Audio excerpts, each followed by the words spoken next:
بچے نے کویسچن کیا تھا کہ شادیوں میں بعض اوقات انجوائمنٹ مستی کے نام پر کرائے پر لڑکیوں کو لایا جاتا ہے اور وہ سب کے سامنے ڈانس کرتی ہیں، کیا حکم شرع ہوگا؟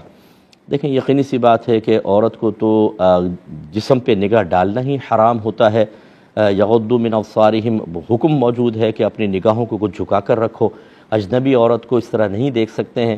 اور پھر وہ بے پردہ دوپٹہ تو ہو گئی نہیں سر کے اوپر، اور پھر ڈانس اور مستیاں، اور اس کے اندر پھر کیا کیا حرکتیں ہوتی ہیں وہ سبھی جانتے ہیں۔ تو اس کے حرام اور گناہ کبیرہ ہونے میں تو کوئی شبہ نہیں ہے۔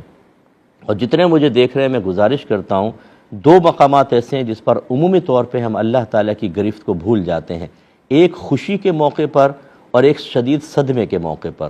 خوشی کے موقع پر تو آپ واضح ہے، جیسے لڑکیاں آ گئی ہیں اور رسومات غلط قسم کی ہو رہی ہیں، مکس گیدرنگ ہو رہی ہے، مذاق مستیاں ہو رہی ہیں، پٹاخے پھوڑ رہے ہیں اتنا کہ دھماکے بڑے بم قسم کے، اور لوگ بیچارے پریشان۔ ابھی مجھے کسی نے بتایا کہ وہ دولہا دلہن آئے تو گاڑی کے اندر، تو لڑکی والوں نے پھر وہ گھر چونکہ لے کر گئے تو وہ لڑکے والوں نے بم پھوڑے، وہ کوئی بم پتہ نہیں کیسے اندر داخل ہوا اور دولہا دلہن وہیں جل کر ہلاک ہو گئے۔ تو بہرحال اس قسم کی جو رسومات ہیں یہ شادی کے موقع پر ہوتی ہیں۔ پھر غمی کے بعد وقت صدمے کے اندر ہم نے دیکھا ہے عورتیں بال کھول کر آ کے یوں مار رہی ہیں، رو رہی ہیں، پیٹ رہی ہیں، اور مرد سارے دیکھ رہے ہیں اور کوئی پرواہ نہیں ہے کہ یہ ہمیں غیر مرد دیکھ رہے ہیں، اس وقت ہمیں پردہ کرنا چاہیے۔ وہ سمجھتے ہیں، ہمارے یہاں یہ سوچے ہیں کہ زیادہ خوشی کے موقع پر تھوڑا بہت چلتا ہے، اور اگر بہت زیادہ غم ہے تو ہم اتنے بیچارے ہو چکے ہیں، اتنے بے بس، اتنے قابل رحم ہیں کہ تھوڑی دیر کے لیے صحیح قلم شریعت ہمارے سے ہٹ جانا چاہیے۔ بالکل غلط ہے۔ دونوں مقامات پر یاد رکھیں کہ ہمیں شریعت کو ملحوظ رکھنا چاہیے۔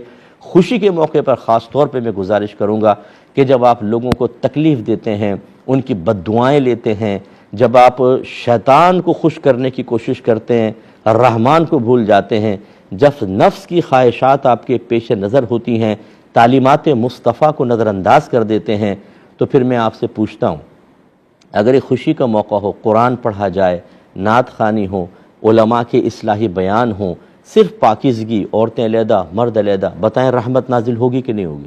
یس۔ تو پھر ان میں کیا نازل ہوگا؟ رحمت کا مخالف، اور اس کو لعنت کہتے ہیں۔ اللہ کی لعنتیں نازل ہوتی ہیں، بے برکتی نازل ہوتی ہے۔ پھر یہ جو بڑے معصومانہ انداز سے کہتے ہیں مفتی صاحب 6 مہینے ہوئے ہیں شادی کو، پتہ نہیں کسی نے جادو کروا دیا، گھر میں لڑائی جھگڑا فتنہ فساد، نہ میری بیوی میری ماں کو قبول کر رہی ہے، نہ بہنوں کو، نہ وہ کر رہی ہیں، سر پھٹول ہو رہی ہے، شوہر کے منہ پہ تماشے مارے جا رہے ہیں۔ ایک لمحے کے لیے کبھی سوچا آپ نے، ہو سکتا ہے کہ یہ جو آپ نے اتنے دل دکھائے تھے، اللہ تبارک و تعالیٰ کی نافرمانی پر کمر بستہ ہو گئے تھے، اور دل کھول کر ایک جرت مندانہ انداز میں نماز قضا کر کے آپ نے بڑے بڑے گناہ کبیرہ کیے تھے، یہ ان کی نحوست تو نہیں ہے، یہ ان کا اثر تو نہیں ہے؟ یہ ماننے کے لیے مسلمان تیار نہیں۔ وہ کہتا نہیں جادو ہے، یہ تو سب چلتا ہے شادی بیاہ کے اندر۔ نہیں چلتا، بالکل نہیں چلتا۔ اس لیے اچھی طرح یاد رکھیں، اپنی شادیوں کو بابرکت بنائیں۔